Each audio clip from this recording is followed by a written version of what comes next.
आज हम नसरुल्लागंज में धीरज खंडेलवाल से मुलाकात करते हैं।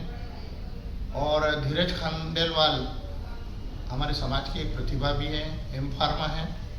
आप रिसर्च सेवाओं में फार्मास्यूटिकल्स इंडस्ट्री में काम करते हैं और कोविड में किस तरीके से मैनेजमेंट होना चाहिए, जो आज कोविड एक पीरियड था और जिस तरीके से रिसर्च चली और जिस तरीके से एक प्रयोग हुए, उन प्रयोगों में भी विकट परिस्थितियों में उन्होंने अपने पिता की सेवा किस तरीके से की, जबकि उनको कार्डिक प्रॉब्लम थी, डायबिटिक हैं, क्रिटिकल्स और कई कॉम्प्लिकेशंस हैं।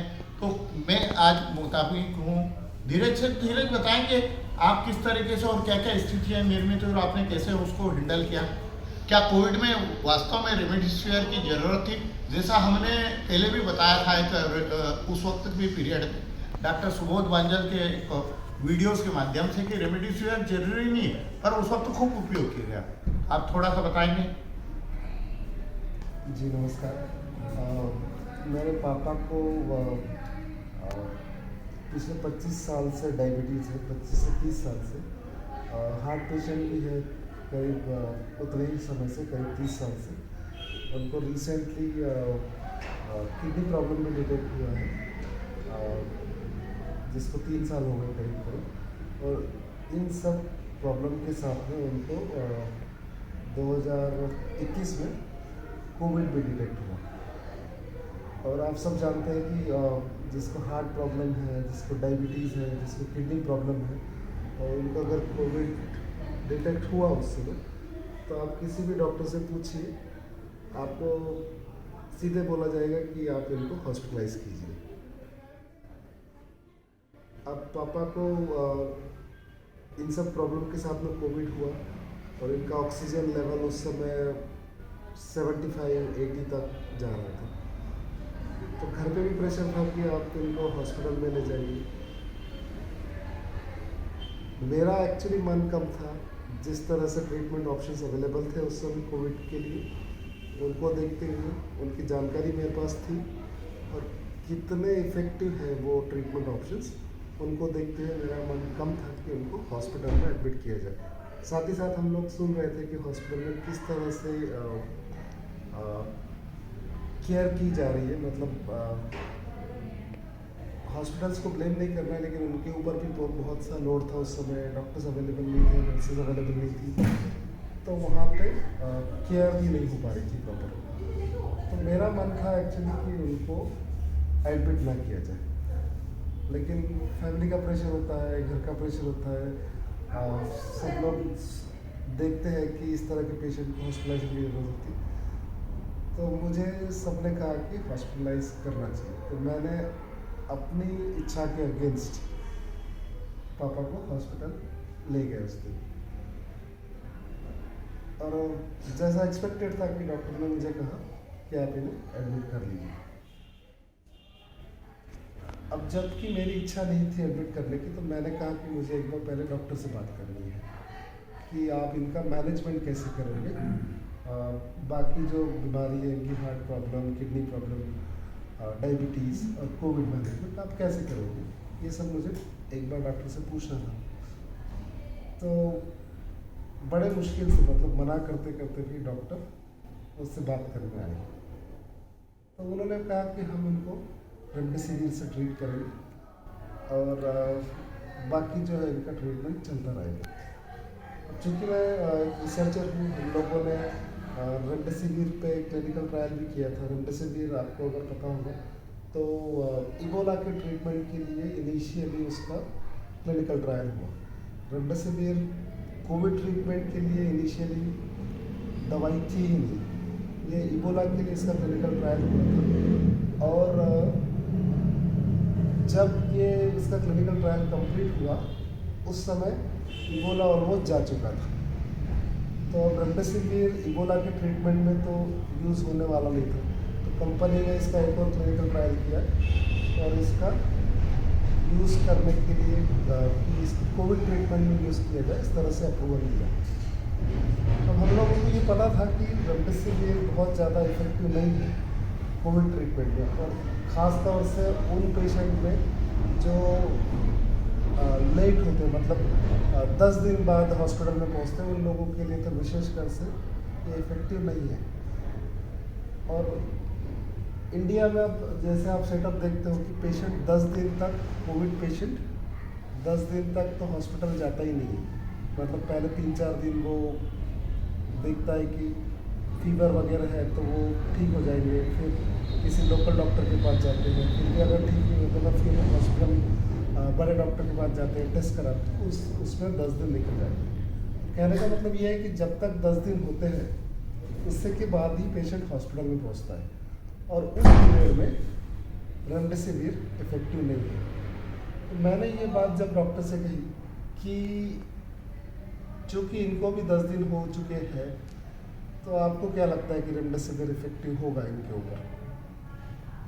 तो शुरू में तो डॉक्टर ने मना किया कि नहीं होगा, इफेक्टिव होगा, बट जब मैंने अपना प्रोफाइल उनको बताया तो देन ही स्टार्टेड एक्सेप्टिंग कि हाँ ठीक है, वो रेमडेसिविर शायद इफेक्टिव नहीं होगा।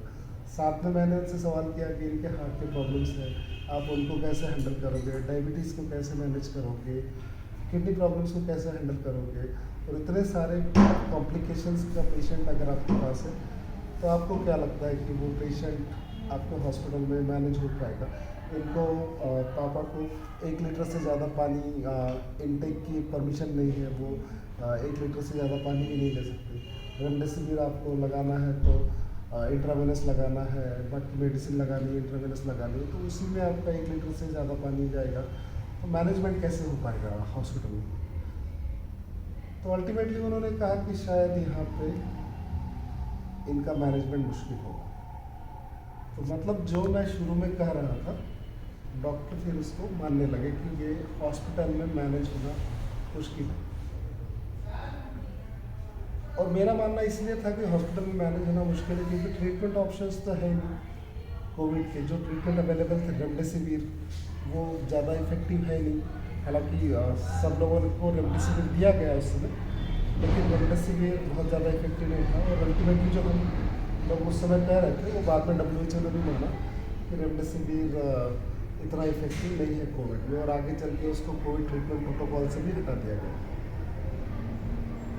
तो जैसे अल्टीमेटली डॉक्टर्स ने माना कि आप इनके लिए ट्रीटमेंट ऑप्शन हॉस्पिटल्स में ज़्यादा अवेलेबल नहीं है, तो मैंने डिसाइड किया कि अब इनको घर में हम ट्रीटमेंट कर सकते हैं। तो मैंने कहा कि आप ये जो कह रहे हो कि हॉस्पिटल में ट्रीटमेंट ऑप्शंस ज़्यादा नहीं है, वो आप मुझे लिख के दे दीजिए इस पर, ताकि क्योंकि आप लोग सब जानते हैं कि फैमिली का प्रेशर होता है। मुझे भी पता था कि मैं जब इनको वापस लेके जाऊंगा हॉस्पिटल से तो मुझसे पूछा जाएगा कि आपने क्यों लेके आ गए इनको। तो मैं चाह रहा था कि मुझे डॉक्टर लिख के दे दिए कि इनका घर में ज़्यादा अच्छे से ट्रीटमेंट हो पाएगा। शुरू में तो डॉक्टर लिखने के लिए भी रेडी नहीं थे, लेकिन जब मैंने बात की, उनसे कहा कि ये ज़्यादा इफेक्टिव नहीं रहेगा इनको हॉस्पिटल में रखना, तो उन्होंने फिर अल्टीमेटली एग्री किया कि हम आपको ये लिख। चलिए, ये तो हो गया कि डॉक्टर्स ने एग्री कर लिया। अब आपने घर पर इतनी क्रिटिकल कंडीशंस में किस तरीके से कोविड का मैनेजमेंट किया, प्लानिंग की, वो थोड़ा सा बताएंगे संक्षिप्त में? तो मेरा जो मानना था कि जो ट्रीटमेंट ऑप्शंस अवेलेबल है मेडिसिन में, वो बहुत ही लिमिटेड है कोविड के लिए, और जो बेस्ट ऑप्शन है कोविड मैनेजमेंट के लिए वो है ऑक्सीजन। अब ऑक्सीजन पेशेंट का मेंटेन कीजिए, इंश्योर कीजिए कि पेशेंट का ऑक्सीजन लेवल ठीक ठाक है, और बॉडी को टाइम दीजिए। अगर आप ऑक्सीजन लेवल मेंटेन करोगे तो बॉडी कुछ दिनों बाद खुद ही रिकवरी शुरू करेगी। इनका जैसे मैंने कहा शुरू में कि इनका ऑक्सीजन लेवल 70-75 था विदाउट ऑक्सीजन, तो हमने एक ही चीज़ इंश्योर करी घर में कि इनका ऑक्सीजन लेवल मेंटेन किया जाए। तो मैंने ऑक्सीजन कॉन्सेंट्रेटर घर में रखा, ऑक्सीजन सिलेंडर घर में रखा, और घर में सब लोगों को एक ही इंस्ट्रक्शन किया कि हम लोगों को इतना इंश्योर करना है कि इनका ऑक्सीजन कंटिन्यूस फ्लो चलता रहे। मतलब कई बार आपने सुना होगा कि ऑक्सीजन जिन पेशेंट्स को लगा होता है वो अपना ऑक्सीजन मास्क निकाल देते हैं, और फिर हॉस्पिटल्स में नर्सेज जब तक देखती है जब तक 2-3 घंटे निकल जाते हैं विदाउट ऑक्सीजन, तो काफ़ी देर तक पेशेंट विदाउट ऑक्सीजन भी रहते हैं। तो इसका मतलब ये है कि आपने ऑक्सीजन के लेवल को मेंटेन किया है ना, और आपका ये भी कहना है कि हमने जब ऑब्जर्वेशन में रखा तो उसमें विदाउट मतलब कुछ पल भी उनको ऑक्सीजन लेवल से कहीं ना कहीं अलग होने नहीं दिया। जैसे जनरली पेशेंट रहता है कि उसने अपना ऑक्सीजन का मास्क हटा दिया और उसको ऑक्सीजन का फ्लो नहीं मिला तो कई पेशेंट इसके कारण ऑफ हो गए, है ना। तो आप ये कह रहे हैं कि आपने एक प्रॉपर मैनेजमेंट के माध्यम से खुद ही रह करके और घर पर बहुत अच्छे तरीके से पेशेंट को ट्रीट कर लिया और ऐसी क्रिटिकल कंडीशन जब लग रहा था कि सारी संभावनाएं खत्म थी वहाँ जीवन को सुरक्षित कर रहे हैं। तो आपका मतलब कहने का मतलब ये कि यदि हमको जीवन को बचाना है तो ऑक्सीजन का बहुत महत्वपूर्ण रोल है, नंबर एक बात। नंबर दूसरी बात ये कि यदि इच्छा शक्ति है तो व्यक्ति को हर परिस्थितियों में भी मौत के मुंह से बाहर निकाला लाया जा सकता। तो आपने ये सब किया, यही कहना चाह रहे हैं? बिल्कुल, मतलब जिस तरह से ट्रीटमेंट ऑप्शंस अवेलेबल है उसमें ऑक्सीजन का बहुत इंपॉर्टेंट रोल है कोविड मैनेजमेंट में। तो आपको इंश्योर करना चाहिए कि ऑक्सीजन लेवल मेंटेन रहे। दूसरी चीज़ हमने ये करी, ये हार्ट पेशेंट है पापा, तो मैंने घर पे बोला कि हम लोगों को एक चीज़ इंश्योर करनी है कि इनको ये पता ना चले कि इनको कोविड है। तो हमने सबको घर में इंस्ट्रक्ट किया कि आप इनको नहीं बताएंगे कि इनको कोविड है। इससे हमने एक चीज़ इंश्योर करी कि जो पैनिक होता है पेशेंट्स को कोविड में वो इनको नहीं हो, क्योंकि इनको पता ही नहीं था कि इनको कोविड है। तो हमने सुना है कि कई बार पेशेंट ये सुनते से ही पैनिक स्टेज में आ जाता है कि मेरे को कोविड है और पता नहीं अब मेरा क्या होगा, मैं ठीक हो पाऊँगा या नहीं हो पाऊँगा। तो वो पैनिक सिचुएशन से हमने इनको बचा के रखा, क्योंकि ये इनको कभी पता ही नहीं चला।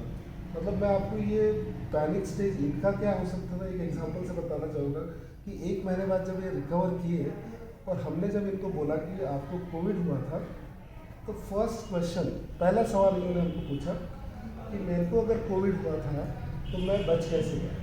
यस, ये एक बहुत अच्छी बात कही आपने कि कोविड के जैसे क्रिटिकल पीरियड में भी ये जहाँ पे लग रहा था कि जिस पेशेंट को डायबिटीज़ है, किडनी से संबंधित प्रॉब्लम है, कार्डिक है, डायबिटीज़ भी वो क्रिटिकल केस में कि 25 साल 25 ईयर्स की हिस्ट्री है वो भी बच। और अभी आपकी वर्तमान में एज कितनी है? 72। आप क्या कहना चाहेंगे धीरज के बारे में, अपने बेटे के बारे में? मैं तो ये कहूँगा कि ऐसा बच्चा भगवान सबको दे। चलिए, बहुत अच्छी बात है।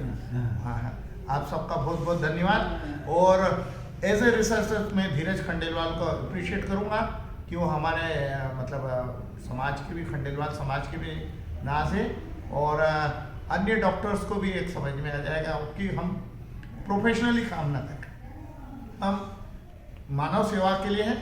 तो मानव सेवा के जो बेसिक सिद्धांत है उनको ध्यान में रख करके चिकित्सा सेवा करेंगे तो सभी को उसका लाभ मिलेगा। धन्यवाद।